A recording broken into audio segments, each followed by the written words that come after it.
Sot u përqendruam te këto kapituj, duke përfshirë që nga skema e KQZ-s thash deri në nivelet e komisioneve zonale zgjedhore deri në nivelin e njësive të qendrave të votimit. Edhe Komisioni Zgjedhor sot do diskutojë një skemë e re e formatimit dhe kompozimit Komisionit Qendror të Zgjedhjeve.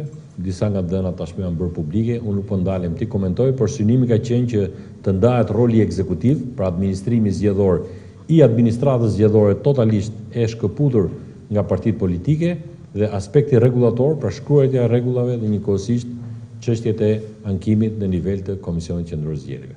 Pra pak a shumë këto janë, procesi vazhdon.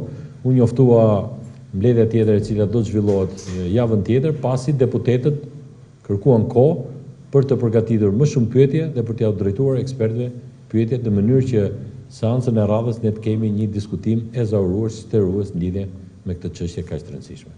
Pra ky është një njoftim që doja të bëja si bashkëkryetar i Komisionit Reformës Zgjedhore. Nëse ka ndonjë pyetje, jam i hapur. Ekspertët kanë propozuar informatimin e Komisionit Qendror të Zgjedhjeve. Nëse Partia Demokratike do të sjellë propozim tjetër në lidhje me KQZ-n, në lidhje me listimin zgjedhor, si do të pranë? Se ju kemi thënë që jeni gati të implementoni draftin e tyre.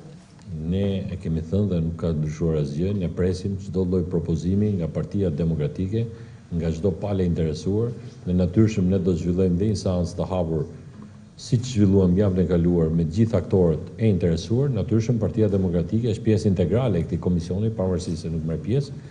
Ne jemi të mirëpritur çdo lloj propozimi ta shikojmë me shumë seriozitet. Kështu që kjo është prandaj një proces i hapur, shumë transparent.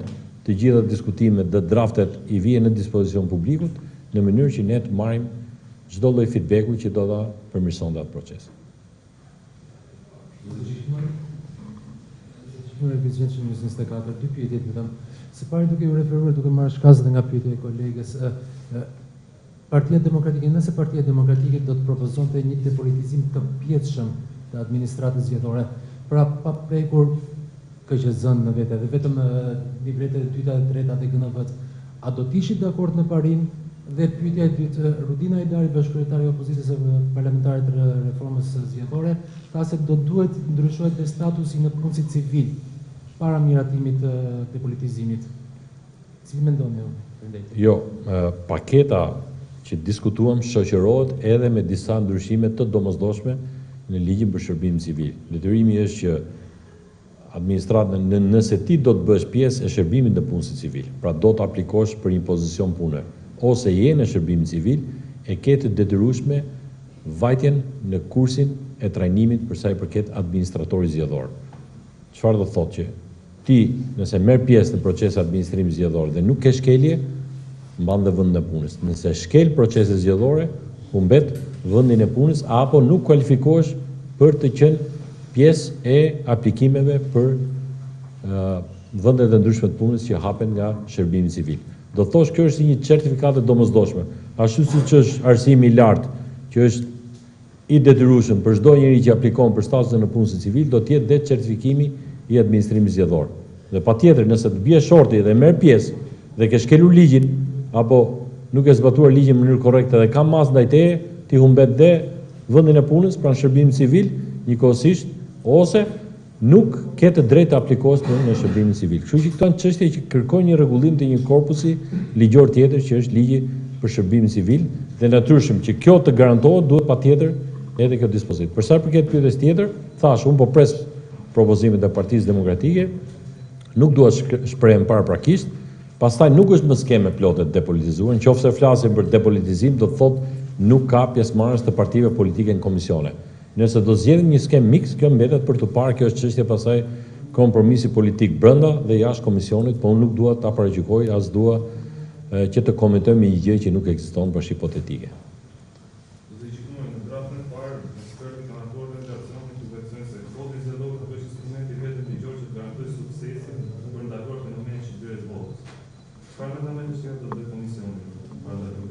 Tashi fenomenet kriminale nuk parandalohen nga kodi zgjedhor apo qoftë edhe ligje tjera. Natyra njerëzore ka bërë që të ketë dhe njerëz deviant shoqëror që shkelin ligjin, dhe këto janë procese që luftohen vetëm me politikë penale, me ndëshkime të përgjegjësve dhe me një proces sa më shumë transparent për t'i zbuluar në kohë nëse do të ketë shkelje zgjedhore. Për shitblerja votës një fenomen kriminal e lufton vetëm procesi penal, aty ku ka raste të hetimet bëhen kohë, të merren masat e dura, ndryshe ne ngelemi vetëm në kuadrin e fjalëve. Si çdo krim tjetër, edhe krimi zgjedhor është një krim që luftohet me procese penale dhe me një politikë kriminale, me politikë të luftës kundër krimit nga institucionet e ngarkuara nga ligji. Kështu që nuk është, dhe mbi të gjitha janë vetë aktorët politik ata që duhet bëjnë kujdes në sjelljen e tyre dhe mbi të gjitha për të administruar zgjedhje me vullnet të përbashkët dhe duke mos i kthyer zgjedhjet në një mod sherrri. Gjiknori, edhe një pyetje, nuk ka fare komunikim mes jush dhe Partisë Demokratike dhe a mund ta rrezikoj zërimin e gjithë këtij procesi një marrëveshje politike momentit fundit, sepse të dyja palët po punojnë për drafte ku ka propozime të ndryshme, të cilat bien ndesh me njëra tjetrën. Unë kam një mandat të Komisionit të Reformës Zgjedhore, që është mandat parlamentar, do e përmbush këtë mandat brenda afatit, mbase do të kemi nevojë të shtyjmë përsëri afatin në fund dhjetorit, sepse afati mbaron në nëntor dhe diskutimet po marrin pak më shumë. Nëse ka një marrëveshje që një pjesë e propozimit të Partisë Demokratike do të diskutohen në komision dhe Partia Demokratike do të jetë dakord që ato propozimet merren parasysh nga komisioni, kjo do të ishte një ngjarje e mirë për Shqipërinë. Më herët kemi deklaruar zoti Gjiknori se do të jetë reforma zgjedhore e hapur për publikun, ndërkohë që vazhdojnë mbledhjet me duar të mbyllura. A mendoni se bie ndesh me transparencën ndaj publikut? Jo, sepse mbledhjet janë të hapura, procesi i vjen në dispozicion publikut, po janë mbledhje pune.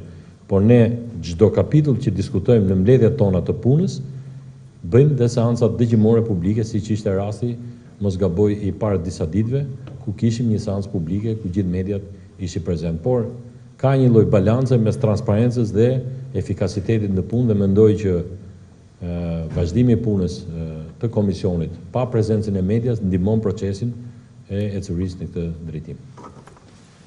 Mirë, faleminderit.